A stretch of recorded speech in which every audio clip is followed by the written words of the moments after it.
Hey, it's my great pleasure to welcome you to this very special occasion as we celebrate the 20th anniversary of BIPC's Bossier City Campus. This month marks 2 decades of dedication, of growth, and incredible achievements that have shaped the lives of countless students who have walked these halls, and the faculty and staff who have made BIPC not just a career, but a vocation. The impact of this college on our community is undeniable, but what is also undeniable is that we stand on the shoulders of giants whose vision and commitment make our work today possible.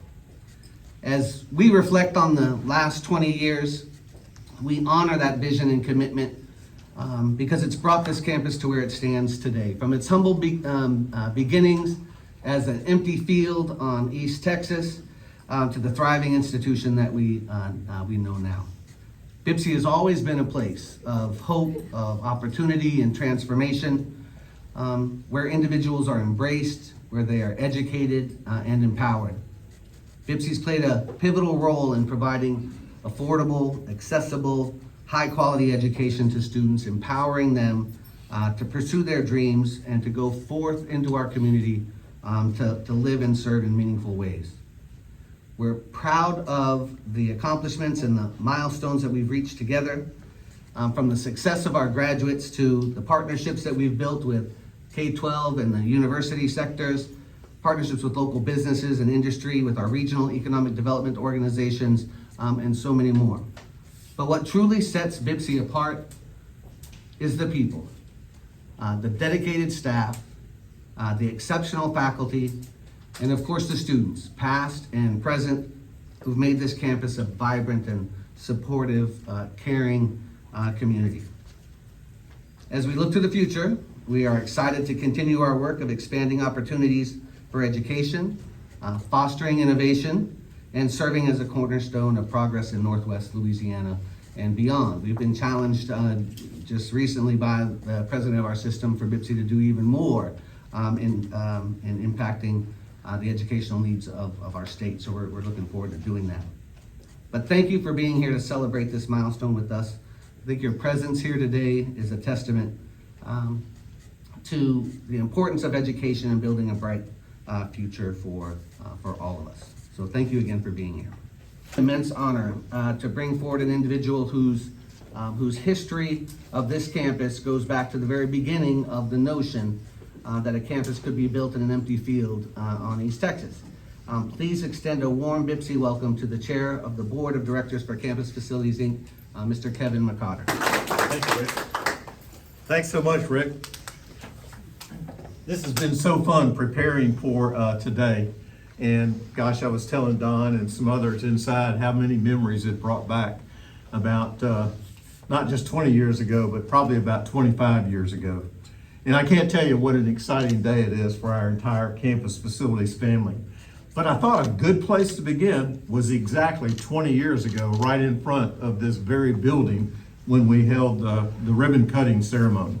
It was an extremely gray, cold day. Temperatures were in the 30s. The wind was whipping about 20 miles an hour out of the north.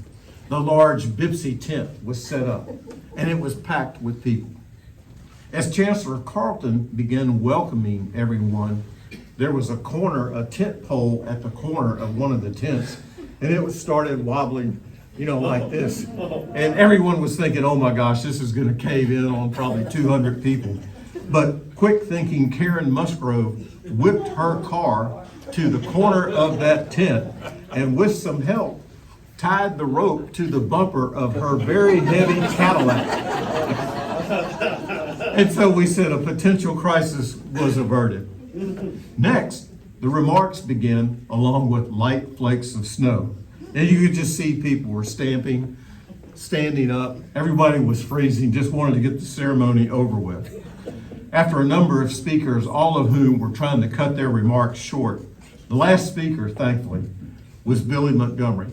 And those of you who know Billy, in his only Billy Montgomery fashion, stepped up to the podium, cut the ribbon. And everybody, oh gosh, this is great. And so we hustled inside for a really delightful celebration, delightful reception. And oh, did I mention, as we were going inside, the sun started coming out. So needless to say, it was a memorable day. The story of the new campus actually began with the creation of the Louisiana Community and Technical College system in 1999. Governor Foster wanted to consolidate the state's community colleges and technical colleges, which you all know were known as VOTECs, to improve the state's workforce development efforts. With Governor Foster's leadership, voters approved a constitutional amendment in the fall of 1998, creating the system. The LCTCS Board of Supervisors was formed in January of 1999, and we officially began managing the system on July 1st of that year.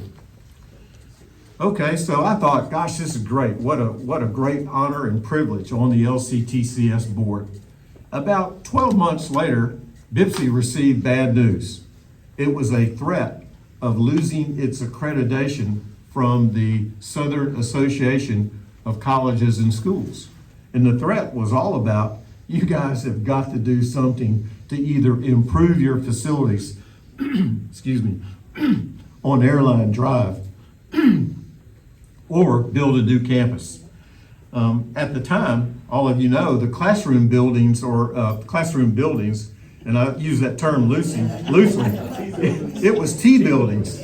I mean, it wasn't just a couple of rows of T buildings, it was an ocean of T buildings. So the campus was just jammed. Later that year, we were all scrambling to find a way to either eliminate the T buildings or find some land to build a satellite campus. Of course, as always, the sticking point was money. Fast forward to 2001, and a proposal was made to use alternative financing to build a new campus. I can't overstate the role here played by Representatives Montgomery and Hoppy Hopkins to get the green light from Governor Foster to secure alternative financing for the construction of a new campus. Alternative financing allowed us to skirt the state's capital outlay process and move fast. At the time, Billy served on House Ways and Means. Hoppy was on the Committee for Appropriations Committee, and needless to say, they both had great support from Governor Foster.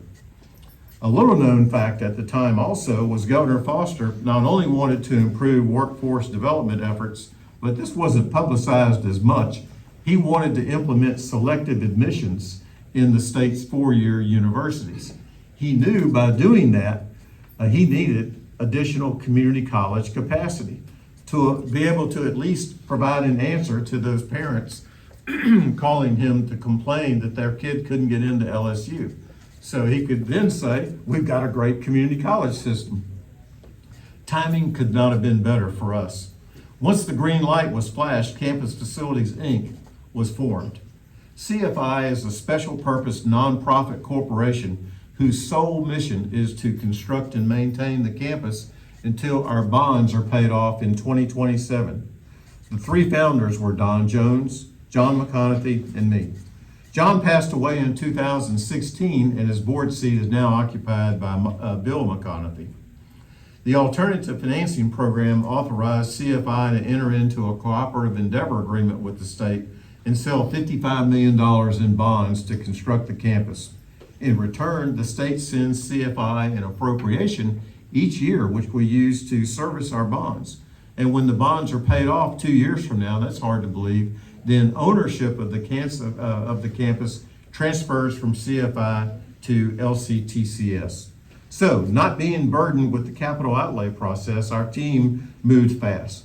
And our first task was selecting a design build team, and we could not have chosen better than Stuart Slack, Mike Alost, Mike McSwain, architects, Shreveland Construction, Carl Bannell, and so many people with them that formed our team. And this team, folks, burned a lot of midnight oil.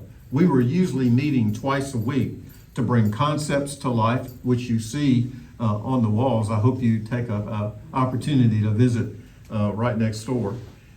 Bring concepts to life and then prepare for groundbreaking.